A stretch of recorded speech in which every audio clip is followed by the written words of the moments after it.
A strengths-based approach to family therapy. The Ohio State University College of Social Work. It's good to see you again. Tell me how things have been for the past week. As I recall, I asked you to take notice of when moments of the miracle picture happened for you in your life, and you were able to stand up to hopelessness. I did notice some things being better. What kind of things? Well, nothing changed for the first few mornings. But on the fourth morning after our visit here, Joe did get up and out of bed only after one time of me telling him to instead of 100.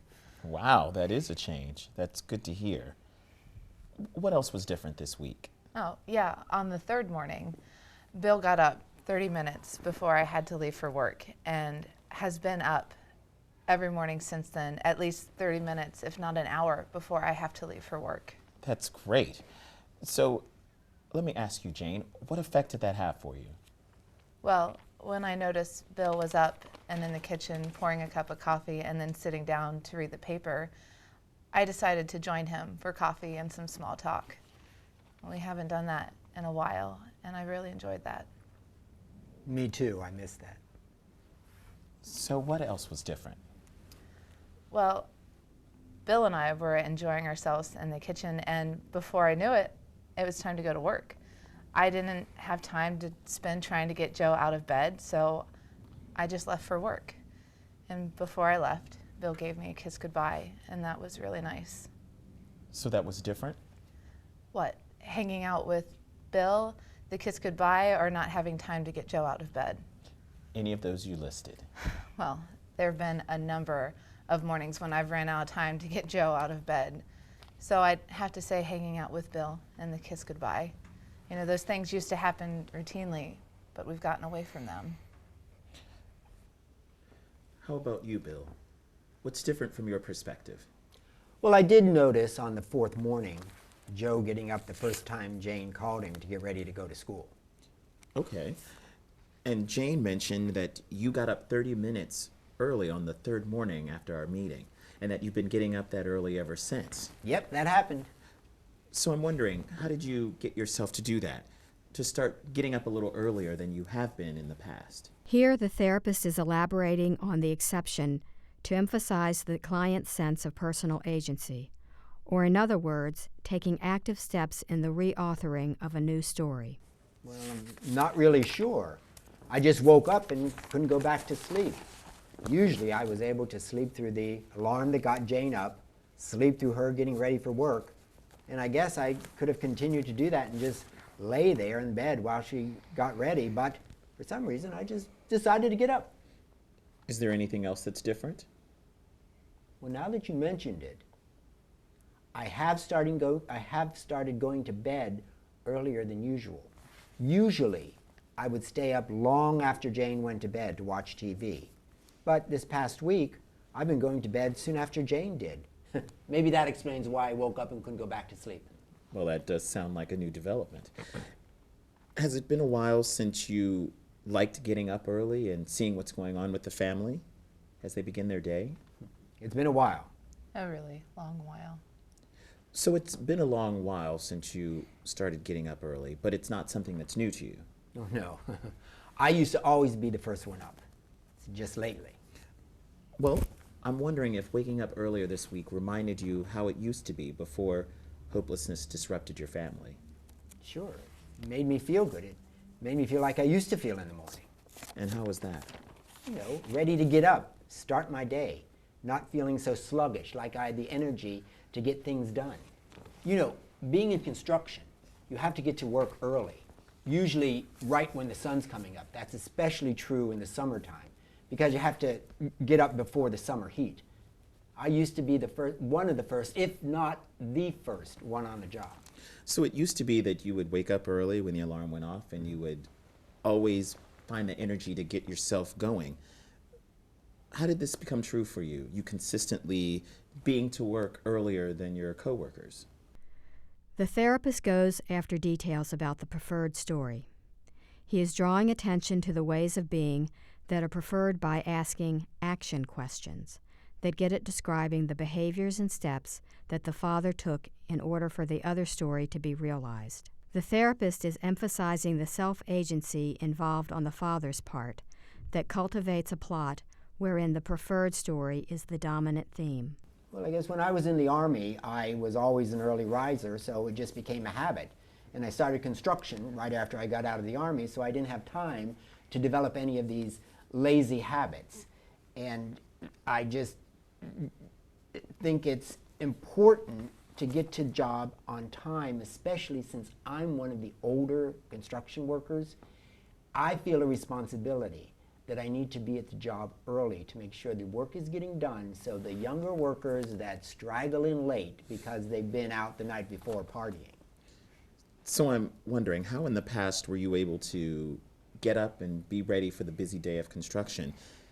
During those times in your life when maybe you were experiencing a personal challenge or something was making you worried, it seems like this might be important information to know. The therapist continues to deconstruct the problem story by breaking out the details of how father was able to stay focused. This line of questions is referred to as the landscape of action questions. These details of counteraction thicken the alternative storyline or the exception story. Well, I guess I've always been able to separate the work from the personal stuff. Yes, it sounds like you were able to do that, but I think it might be more than that. It sounds like somehow you were able to muster up the strength to keep going even when you were facing a personal challenge or there was something in your life that was a struggle or making you tired. I'm curious, how were you able to do that? I guess you could just say I'm just a really stubborn person. What do you mean stubborn? Well, you know, able to get up and get things done even when there's a problem. How is that? How were you able to stay motivated or focused even when you were facing a personal challenge or something was making you tired? Well, I guess I always felt that what I was doing was important. What I was doing, I made a contribution, and that I just had to keep going no matter what. So, Jane, what do you think this says about Bill as a person, that he has this remarkable history of being determined to keep going no matter what? The therapist begins to strengthen the exception story by interjecting what narrative therapy refers to as the landscape of meaning questions. Meaning questions aim to get at the significance of father's actions brought forth in the alternative story, and what this says about being the kind of person who would conduct his life accordingly. It says that he's strong and that he's a positive person. Yep. Joe, what about you? Your mother and father noticed you were getting up on your own and getting ready for something. Is that how it felt for you? Well, yeah, I just started getting up and getting ready. You mean you actually got up on your own and were getting washed and ready for the day? Yeah, I did. Well, this sounds like a different story than I have been hearing. What did you do to get this new development to happen? I don't know. I just started doing it. The last time we were here, we all talked about what the miracle would look like, and you described yourselves in this miracle scenario and how you had freed yourself from hopelessness. Now I am hearing that pieces of this miracle are actually happening for you and that somehow you are standing up to hopelessness. Joe, what do you think it would take to continue standing up to hopelessness in your life? I guess I would be determined to not let it control me. What would it take to be that strong, to not let hopelessness take control of you and of what you're feeling and what you do? What do you mean? Well, it sounds like hopelessness has had a very powerful influence in your life. In fact, it sounds like hopelessness has taken over your life. Now, though it has only been for a few days, you have probably needed to be very strong to start standing up to it like you have. Yeah, I guess you could say something like that. I mean, I haven't thought about it like that, but in some ways it's been really hard to get myself going in the morning, and in other ways it's been really easy. I don't know how quite to explain it. So now it might be helpful to think of some images of strength that you could draw upon to help you when you're facing hopelessness. What do you think it would take to be strong? What sort of images come to mind for you? Throughout this portion of the interview, the therapist is engaging in what is called scaffolding in order to construct a frame to support the shift from problem story to possibilities story. The therapist further strengthens the preferred story by drawing on images of strength in standing up to difficult life situations or dominant problem stories. To be a warrior. A warrior. It's this book series I read. Okay. Now I'm intrigued. What's this warrior like? He's really tall and strong, and he protects the people of his planet, and he always finds a way to make things better. And how does he do that? Well, he takes charge, and he always believes that there's a way to make things better. How does he do this? He sounds like someone who doesn't give up. And how does he manage not to give up even when things don't look like they're going to work out?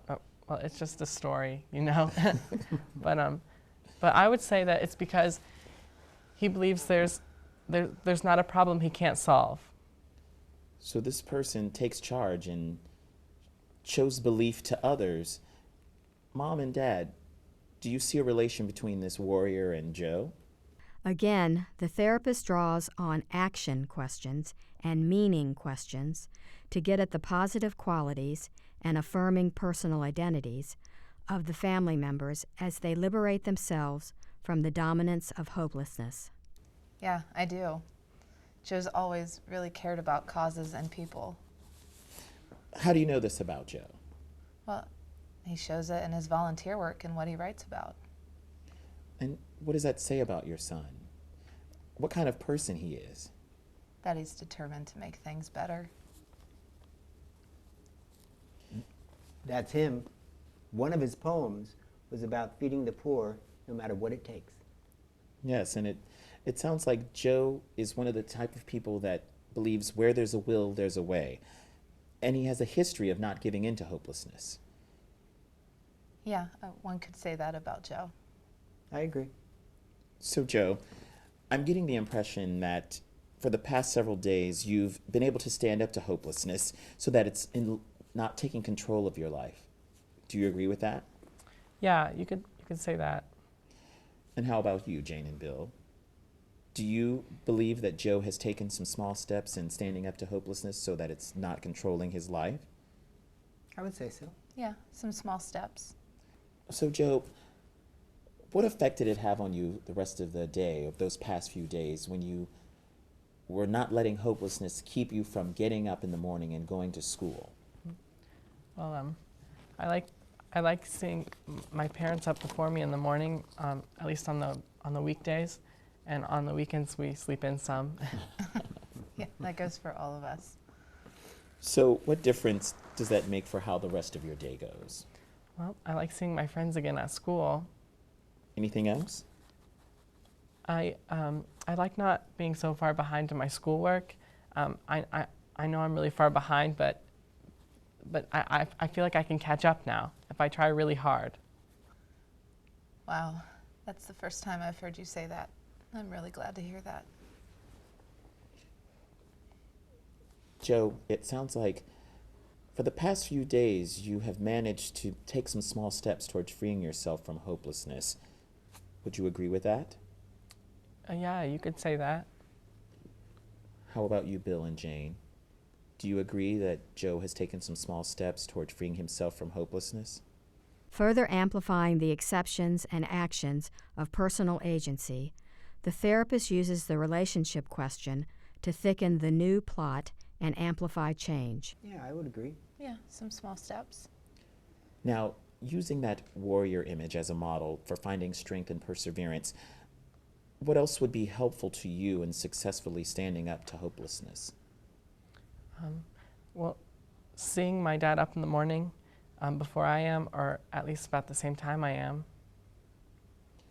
Joe, I want to ask you to do something, and you can refuse if you feel uncomfortable. I guess so. I'd like for you to turn and look at your dad and tell him how important it is for him to be up at the same time, or at least before you do. Here the therapist is inviting Joe and Dad to do an enactment, a type of intervention unique to structural family therapy. Enactments ask family members to interact with each other in the session in a way that provides an opportunity to make changes in the session. Enactments are also based on the assumptions that clients have skills, strengths, and resources to make the changes they desire. Therefore, the therapist does not teach the clients about how they should talk to each, but does facilitate a process where they feel safe and supported enough to interact with each other differently. In addition, enactments communicate to family members that this calls for changes in the family and not just the person in the family with the presenting problem. Dad, I realized these past couple days that for some reason I really like it when you're up before me in the morning, or at least about the same time I am. How is it helpful for you to see your dad in the morning standing up to hopelessness? If that fits for you, tell your dad. Dad, when I see you up in the morning before I am, it helps me feel like you're fighting hopelessness too. How is it helpful to you, Joe? Tell your dad. Dad, I know it's been hard on you because you've been out of work. It's been hard on all of us. But when I see you up in the morning, it tells me that you're fighting hopelessness too, and it makes me feel better. I hear you, Joe. I'm sorry I let you down. I'll try, but sometimes I just... It's like Joe's been reading my mind. Tell Bill that. Bill, I know you've worked really hard to find construction work. You not having a job is not your fault. Things are close, but we're getting by financially. You're a great guy. A great husband and father, whether you have a job or not. Thanks. That's good to know. You know, problems like hopelessness can sneak up on us and take our hope for the future and our energy and our enthusiasm. And in a family, one person can be infected, so to speak. And before long, the entire family is affected. It can be very contagious. The therapist is further externalizing the problem to communicate that the problem is the problem and that they are not the problem. He is also further underscoring that this is a family situation and not just about one individual family member. Joe, you also mentioned that it helps you to stand up to hopelessness when both your parents are up in the morning and getting along. Mom and Dad, when I see you up in the morning, hanging out together in the kitchen, getting along, it makes me feel like everything's going to be okay. It makes me feel less hopeless. Well, I started getting up early a few days ago, and there's no reason I should stop it now. I'm going to kick this hopelessness thing. But sometimes it just sneaks up on you, and it just takes over. Yeah, that sounds good to me too. So getting back to that 0 to 10 scale, Joe, you ranked yourself at a 3 last week. Where would you rank yourself on that 0 to 10 scale today? The therapist is asking the scaling question to continue to monitor change, which also provides feedback to the family members and the therapist on the family's progress. Well, at the beginning of today's meeting, I would say that I was at a 4, but now that we've talked, I think I'm at least a 5. Okay, thanks, Joe. So how about you, Bill and Jane? Last week, you ranked Joe at a 2. Where do you rank him this week on that 0 to 10 scale? Well, I'm like Joe in that I see things being better today than before we started our meeting. So I would have to say a 5. I would say a 6, but it's only been a few days since Joe started getting up on his own and going to school. How do you feel, Bill? I agree. But if he gets up to goes to school every day, that would put him at a 6. So how will you know when Joe has moved up a point to a 6?